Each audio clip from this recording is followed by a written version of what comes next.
The Grand Hall of the Galactic Council was the largest building ever made. It floated in space above the planet Nexus Prime, and its walls were made of crystal that had taken 1,000 years to grow. 12 species sat in that hall. They were old. They were powerful. They had ruled the galaxy since before humans learned to make fire. Ambassador Yoon Hana stood alone in the center of the hall. She was a small woman with gray hair and tired eyes. She had spent 3 years on this station, waiting for an answer. 3 years of meetings. 3 years of begging. 3 years of watching her people die while these ancient beings discussed and debated. The Devourer swarm was eating human colonies. Millions had already died. Earth needed weapons. Earth needed ships. Earth needed help. High Arbiter Velos rose from his seat. He was Kethrani, a species that had lived for 50,000 years. His skin was like old paper, and his eyes glowed soft blue. When he spoke, his voice filled the entire hall without effort. "The Council has reached its decision," Velos said. "The request from the human species is denied." Hannah felt her heart stop. But she did not move. She did not speak. She had learned patience in this place. Velos continued. "Humanity is young. Your species has traveled the stars for only 300 years. You are aggressive. You are unpredictable. You fight among yourselves. You create weapons without thinking of consequences. The Council cannot give military aid to a species that does not know how to control itself." A sound came from the other seats. It was laughter. Soft, polite, but still laughter. The elder species found humanity amusing, like children playing with dangerous toys. "Furthermore," Velos said, "the Council requires humanity to surrender its weapons research. Your full-drive experiments are too dangerous. Your gravity manipulation technology violates 17 safety laws. You will give these technologies to the Council for proper study and control." Hannah finally spoke. Her voice was quiet but clear. "And if we refuse, then humanity will face sanctions, trade restrictions, travel bans. You will be isolated until you learn wisdom." Hannah looked around the hall. She saw 12 species looking down at her, some with pity, some with contempt, none with respect. She thought about the colonies burning at the edge of human space. She thought about the children dying while she stood here in this beautiful hall. She thought about 3 years of her life wasted on beings who saw her people as nothing more than loud neighbors. Slowly, Hannah reached up and removed the golden pin from her collar. It was her diplomatic credential. It meant she spoke for all of Earth. She had worn it every day for 3 years. She placed it on the marble floor. The sound it made was very small, but somehow everyone heard it. "Then humanity will walk its own path," Hannah said. "We came here seeking partnership. We asked for help against an enemy that threatens all life. You refused. You laughed. You demanded we give up the only things that might save us." She stood straight. Her voice grew stronger. "We will not give you our technology. We will not accept your sanctions. We will not return to this hall, begging for scraps from species who think we are children." She paused. "We leave seeking nothing from you. Ever again." The hall was silent. No species had ever spoken to the Council this way. No species had ever walked away. Velos leaned forward. "Ambassador Yoon, you do not understand what you are doing. Isolation will destroy your species. You need the Council. You need our trade, our protection, our guidance." Hannah smiled. It was not a happy smile. "Perhaps, or perhaps you need us more than you know.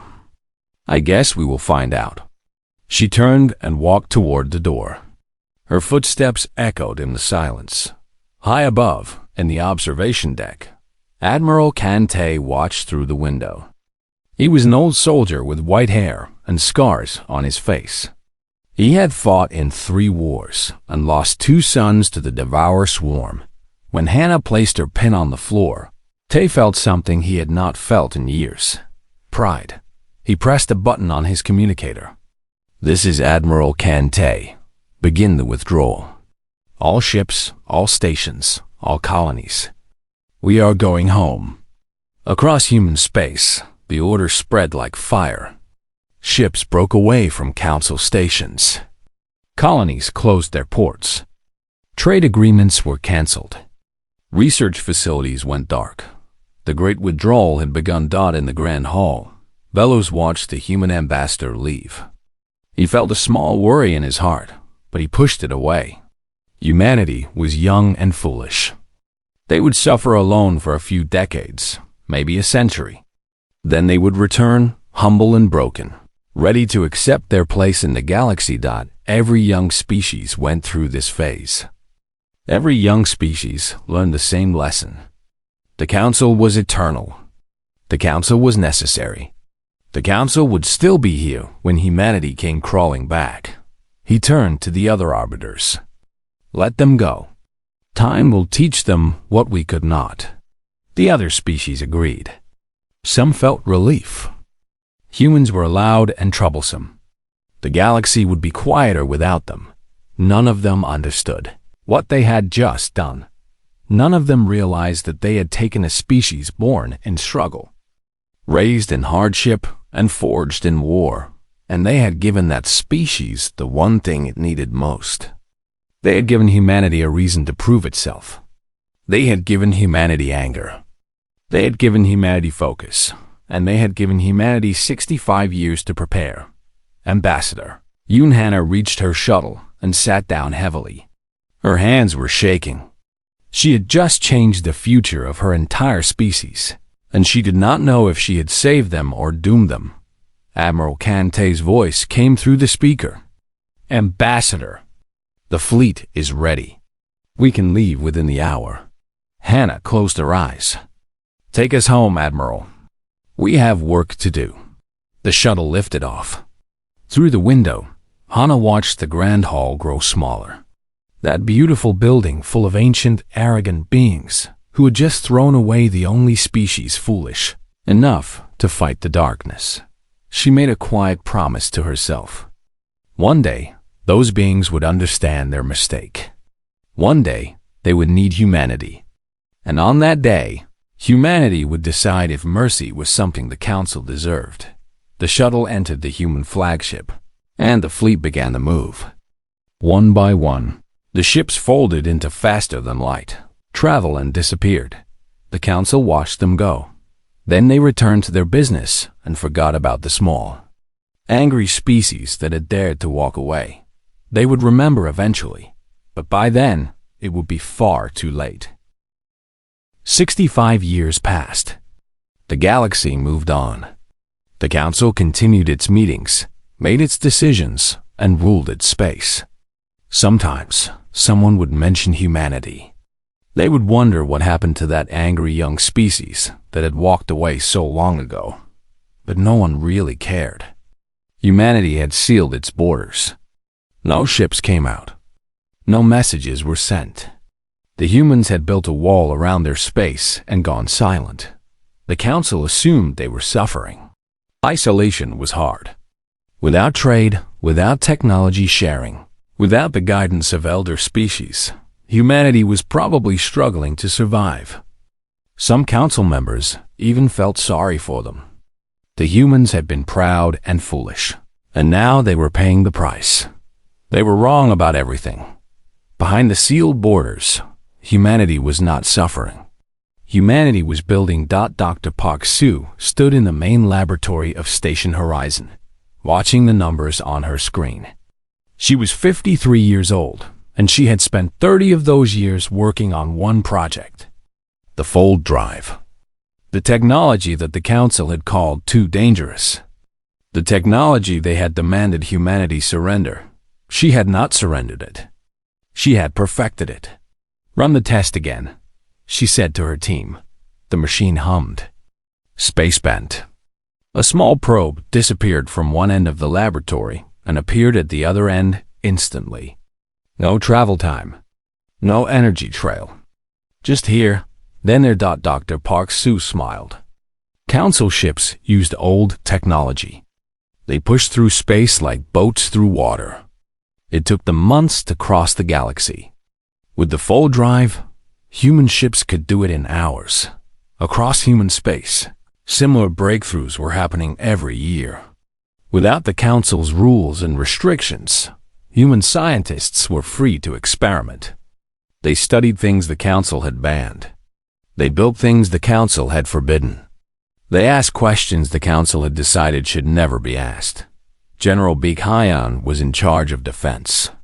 He was a large man with a serious face and eyes that had seen too much death. The Devourer swarm was still out there, still hungry, still growing.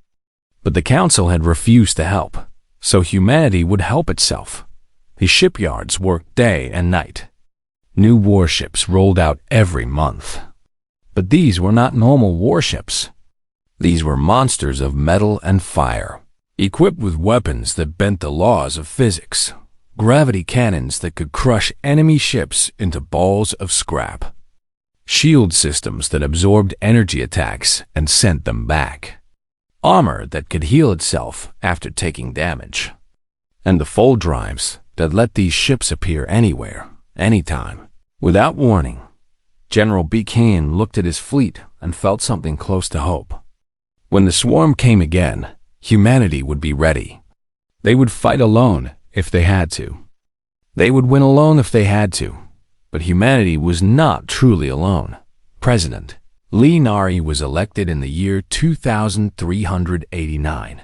She was the fourth leader of the human sovereignty since the withdrawal, and she understood something her predecessors had not. Strength was not just about weapons and ships. Strength was about friends. At the edges of human space, there were other species. Small ones, weak ones. Species the Council had forgotten or abandoned or never cared about in the first place. They had no seats in the Grand Hall. They had no voice in galactic affairs. They were nothing to the elder races, but they were something to President Lee Nari. She sent ambassadors to these forgotten species, not to demand tribute or obedience like the Council did, just to talk, just to trade, just to offer friendship. The Ven were small, insect-like beings who had been refugees for centuries. The Council had refused them a homeworld. Humanity gave them 3 planets and asked for nothing in return. The Torak were warriors, whose species had been nearly destroyed by the swarm 50 years ago. The Council had watched them die and done nothing. Humanity offered them ships, weapons, and a place in the sovereignty fleet.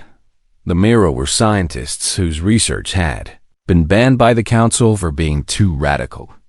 Humanity welcomed them and gave them laboratories where they could work freely. One by one, the forgotten species joined the sovereignty. Not as subjects or servants, but as partners. They brought their knowledge, their skills, their people. And they brought their loyalty, because humanity had shown them something the Council never had thought respect. The sovereignty grew quietly. It spread through regions of space the Council had abandoned. It built stations and colonies in places the elder races had forgotten existed. And it never sent a single message to the Grand Hall. Sometimes, Council scouts would spot human ships in neutral space. They would report back, and the arbiters would discuss it briefly. Human traders were appearing in black markets. Human technology was spreading to minor species. Human refugees were settling on forgotten worlds, but the Council did not care. These were small things, unimportant things. The humans were probably just desperate survivors, scraping by at the edges of civilization. High Arbiter Velos was very old now. He had ruled the Council for almost 70 years. Sometimes, late at night, he would think about the human ambassador who had walked away so long ago. He would remember her words, her anger, her pride. He would feel a small doubt in his heart, but then he would remind himself that the Council had existed for 50,000 years. They had seen hundreds of species rise and fall. Humanity was nothing special. They would fade away like all the others. He was sure of it. In the sovereignty. Admiral Kante was now 90 years old. He had retired from active duty, but he still visited the military academy every month. He would stand before the young officers and tell them the story of the withdrawal. The story of the day humanity decided to stand alone. They thought isolation would break us, he would say. They thought we would come back, begging for help. They were wrong. We used that time. We built. We grew. We became something they never expected. The young officers would listen with fire in their eyes. They had been born in the sovereignty. They had never known the shame of begging the council for scraps. They only knew pride. They only knew strength. One day, Admiral Kang Tae would say, "The council will need us." One day, they will face an enemy they cannot defeat alone. And on that day, we will have a choice to make. Do we help the beings who abandoned us? Or do we let them burn? He would pause and look at their faces. I do not know the answer. But I know this. Whatever we choose, we will choose it from strength. We will choose it as equals. And no one will ever look down on humanity again. The young officers would cheer. And somewhere in the darkness of space, the Devourer swarm continued to grow, continued to hunger, continued to move toward the heart of the galaxy. The silence continued, but silence, humanity knew, was just the calm before the storm. The Devourer swarm returned in the spring of 2413. But this time, they did not come for the edges of civilization. They came for the heart. The first warning came from a Kethrani colony world called Serene Light. It was a peaceful planet, home to 3 billion souls. The message was short and filled with screaming. Then the message stopped, and so did Serene Light. High Arbiter Velos received the news in his private chamber. His hands shook as he read the report. The entire planet consumed in less than 6 hours. 3 billion lives gone. And the swarm was not stopping. It was spreading in all directions, faster than any fleet could respond. The council mobilized everything they had. 12 species, thousands of ships, millions of soldiers. They had faced threats before. They had always won. They were the rulers of the galaxy, ancient and powerful. The swarm destroyed them like toys. Council ships were old. They were designed for patrols and intimidation, not real war.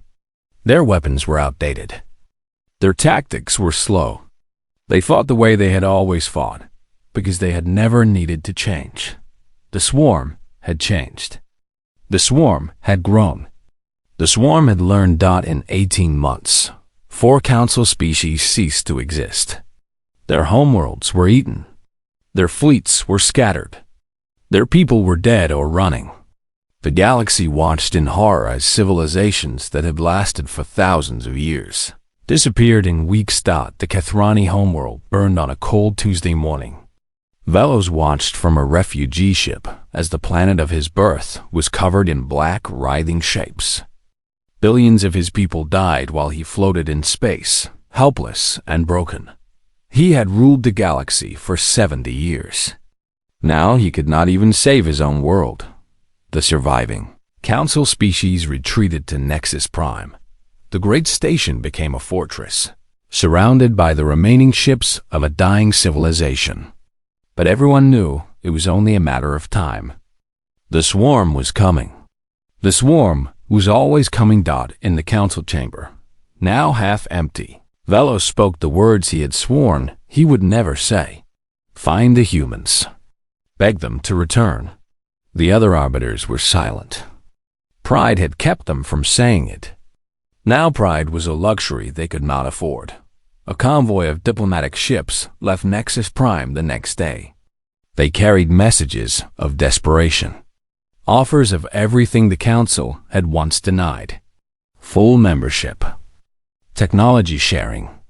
military alliance. Anything humanity wanted, the Council would give. The convoy reached the border of human space after 2 weeks of travel. They found it sealed, just as it had been for 65 years.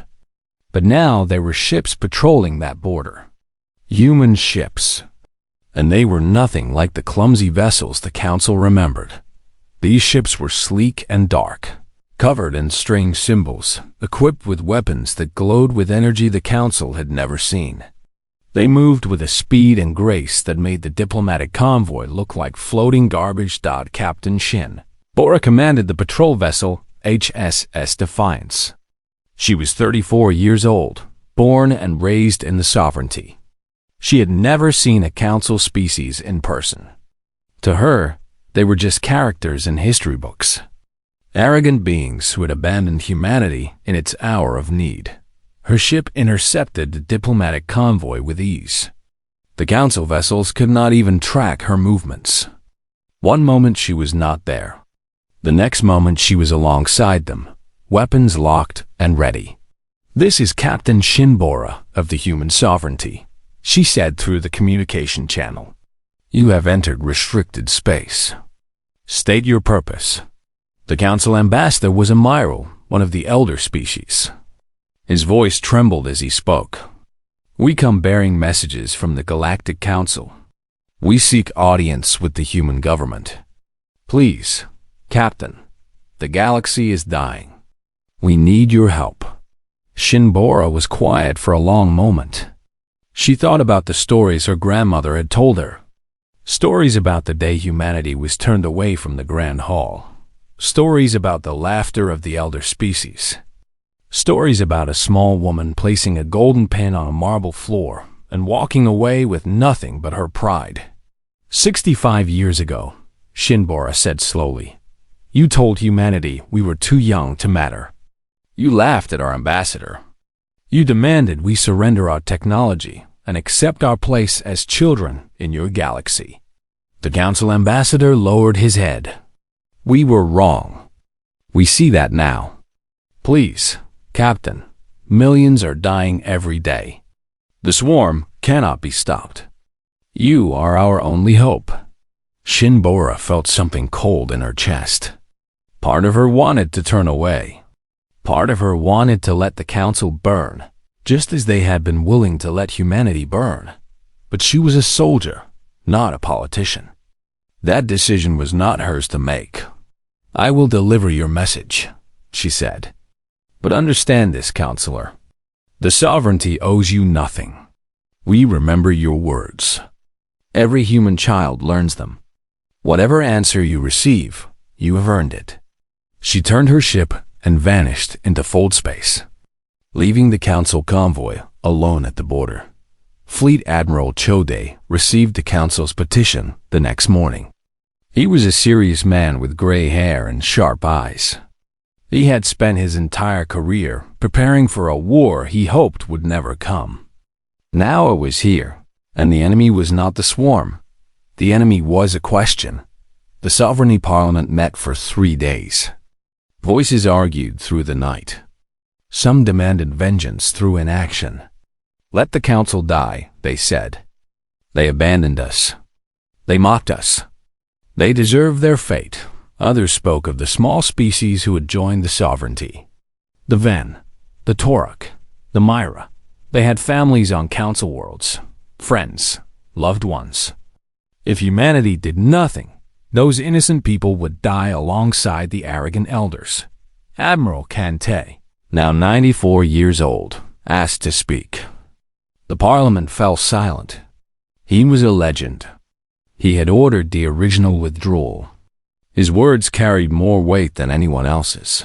He stood slowly, leaning on a cane. His voice was weak but clear. I remember the day we left, he said.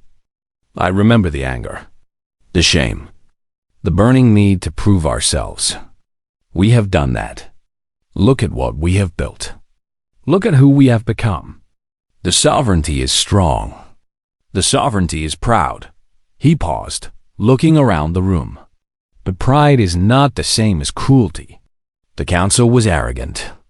The council was wrong, but their children are innocent. Their civilians did not vote to abandon us. And somewhere out there, billions of beings are dying because we have the power to save them, and we are debating whether they deserve it.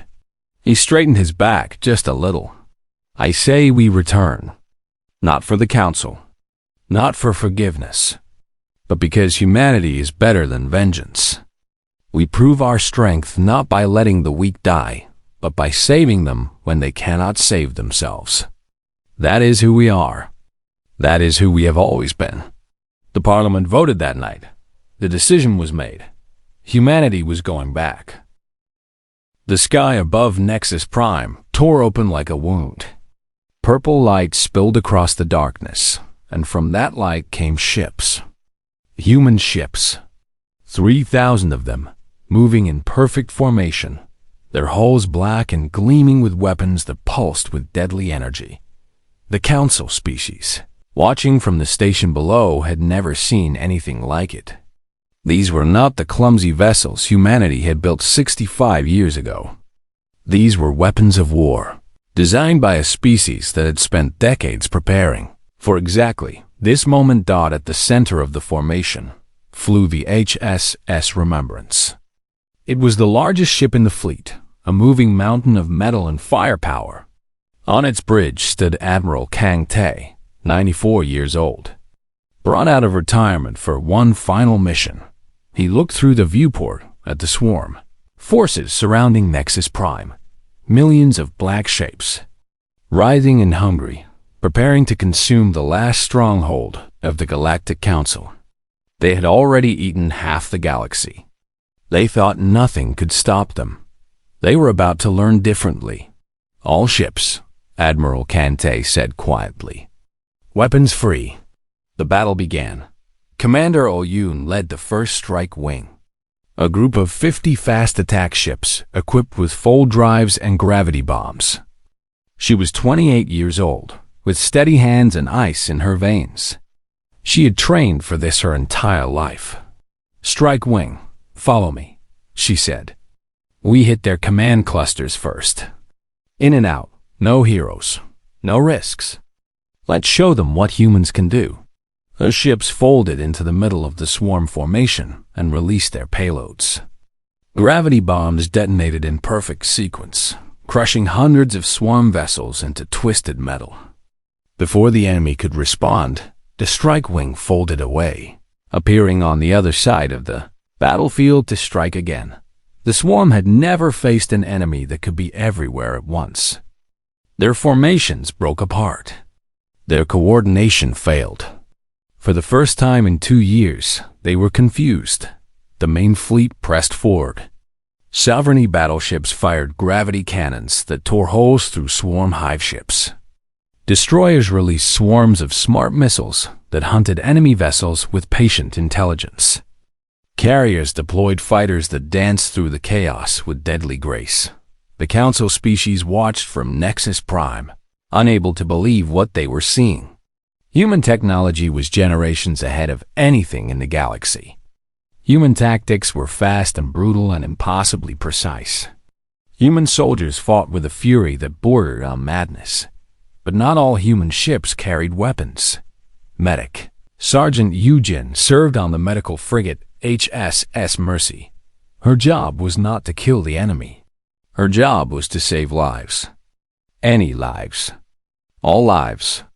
We have a distress signal from a Kathrani transport, her captain announced. 6,000 civilians, mostly children. They are surrounded by swarm scouts. Yujin grabbed her medical kit and headed for the shuttle bay. I need a rescue team. We go in fast. We load everyone we can. We get out. No one dies on my watch. The shuttle launched into the chaos of battle. Swarm scouts moved to intercept, but sovereignty fighters appeared out of nowhere and destroyed them before they could attack. The shuttle reached the damaged transport and docked with its hull inside. Yujin found terror. Kathrani civilians huddled in corners, crying, praying, waiting to die. They looked at the humans in shock. Some of them pulled back in fear. They had been taught that humans were dangerous, aggressive, uncivilized, but here were humans, risking their lives to save them. "Everyone stay calm," Eugene said gently. "We are here to help. Can anyone walk? Good. Help the injured. Children first. We are getting all of you out of here." For the next hour, her team moved back and forth, carrying civilians to safety. Eugene treated wounds. She held crying children. She comforted the dying. She did not see species. She only saw people who needed help. When the last survivor was aboard, the shuttle returned to the fleet. Eugene was exhausted, covered in blood that was not hers. But she was already preparing for the next rescue. That was humanity's secret weapon. Not just the gravity cannons and fold drives, but the medics who saved enemy civilians. The soldiers who fought not for conquest, but for protection. The species that had every reason for vengeance, but chose mercy instead. The Battle of Nexus Prime lasted 11 days. 11 days of constant fighting. 11 days of death and fire and screaming. The Sovereignty lost 400 ships. Tens of thousands of human soldiers died. But the Swarm lost millions. Their advance stopped for the first time in 2 years. Their seemingly endless hunger met a wall it could not consume. On the 12th day, the Swarm retreated. Commander Oyun watched them go, her face blank with exhaustion. She had not slept in 4 days. She had lost friends. She had killed more enemies than she could count. But they had won. Somehow, impossibly, they had won. The survivors of the Galactic Council gathered to meet the human commanders. High Arbiter Velos came aboard the HSS Remembrance, walking slowly, his ancient body bent with age and grief. He had watched his homeworld die. He had watched his people burn. And now he stood before the species his council had once dismissed as children.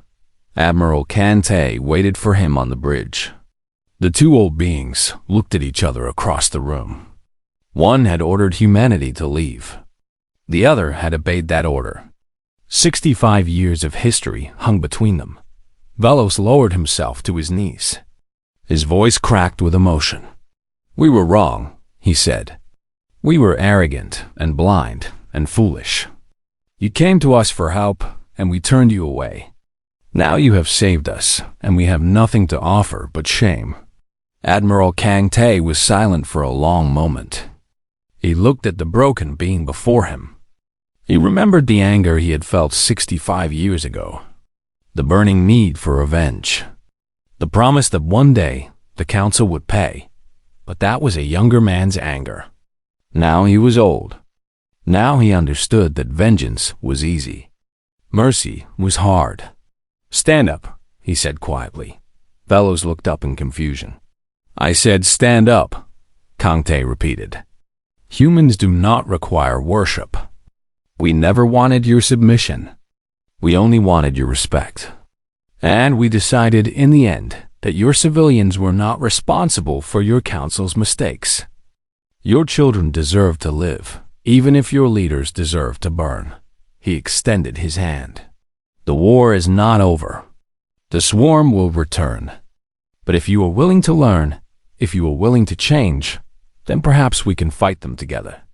Not as masters and servants, as partners."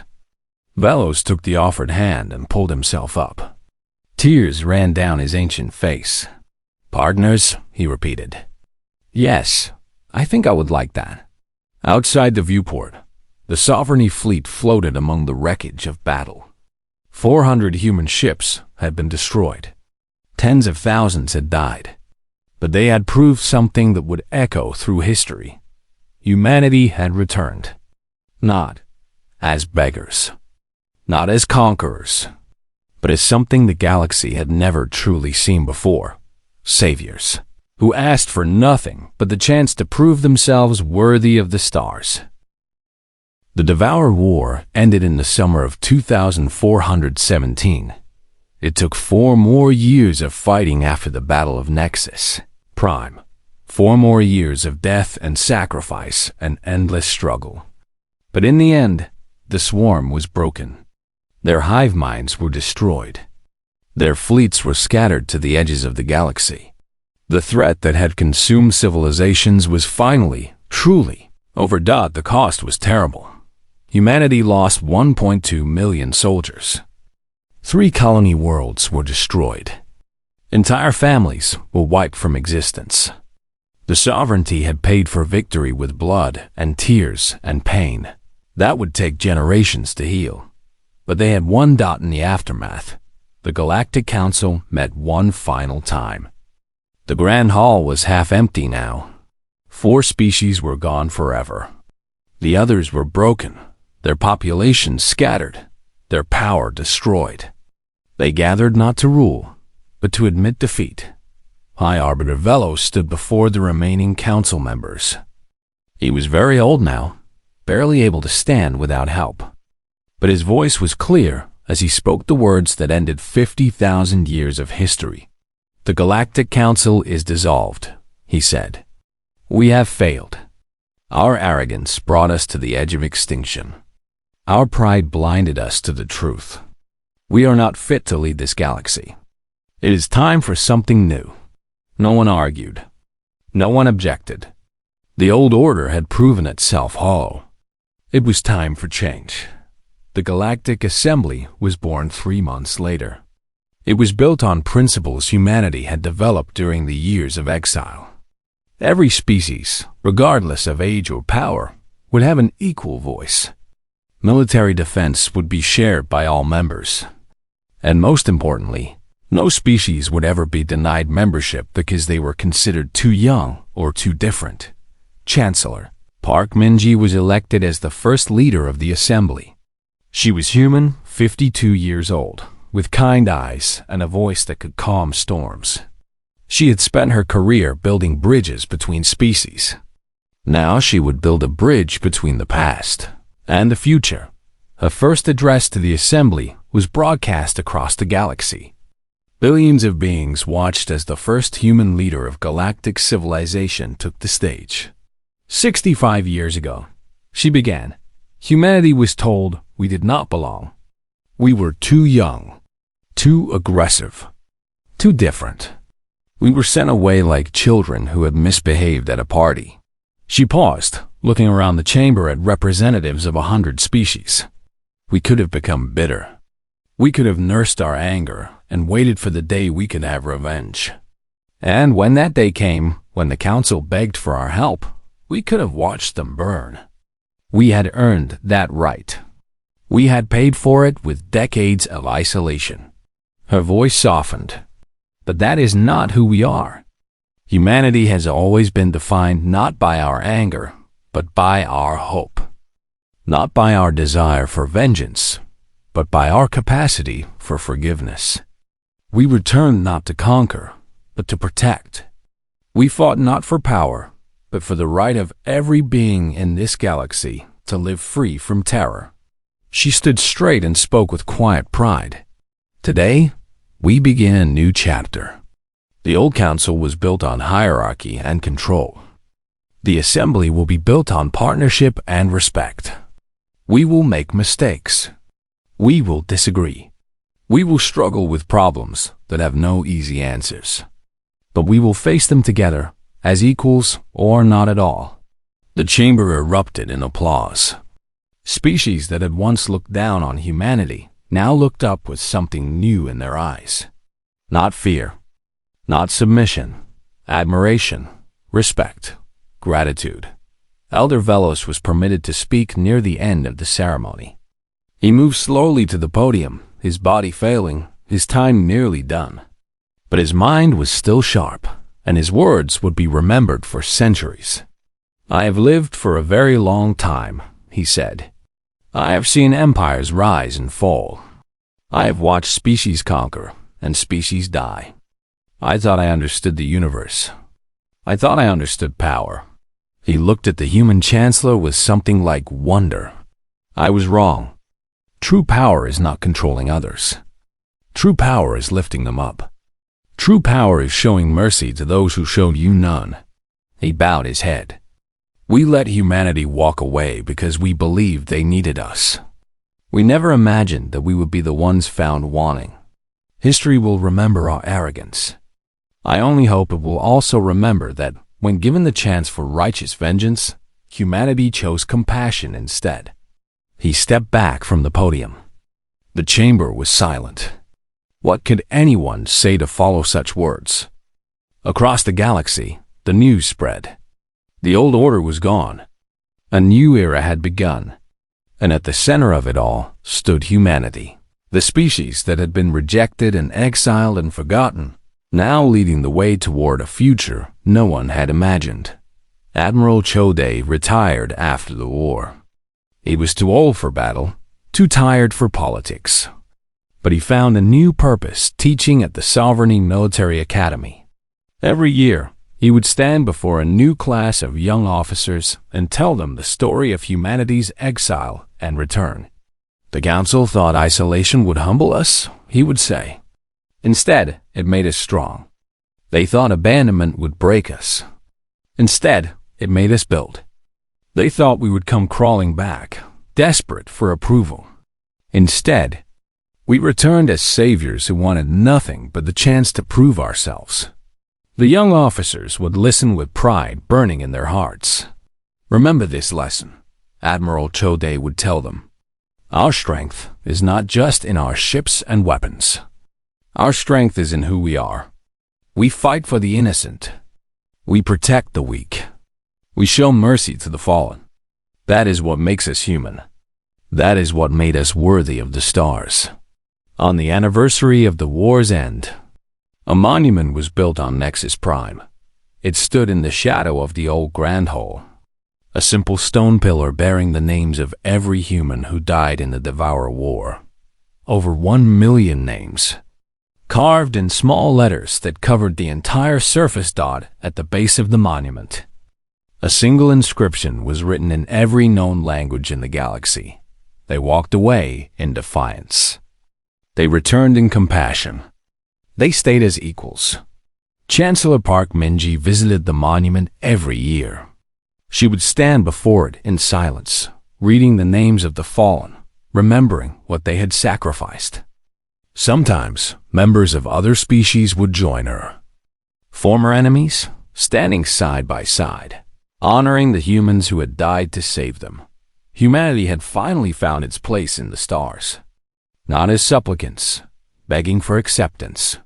Not as conquerors, demanding submission, but as partners, building a future alongside species who had once dismissed them as children. The galaxy would face new challenges in the years to come.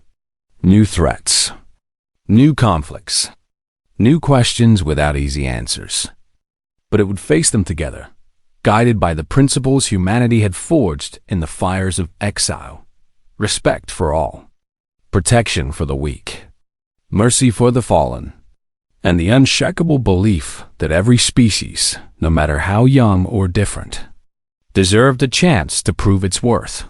That was humanity's gift to the galaxy. That was the legacy of the species that had walked away in defiance and returned to save the very beings who had cast them out.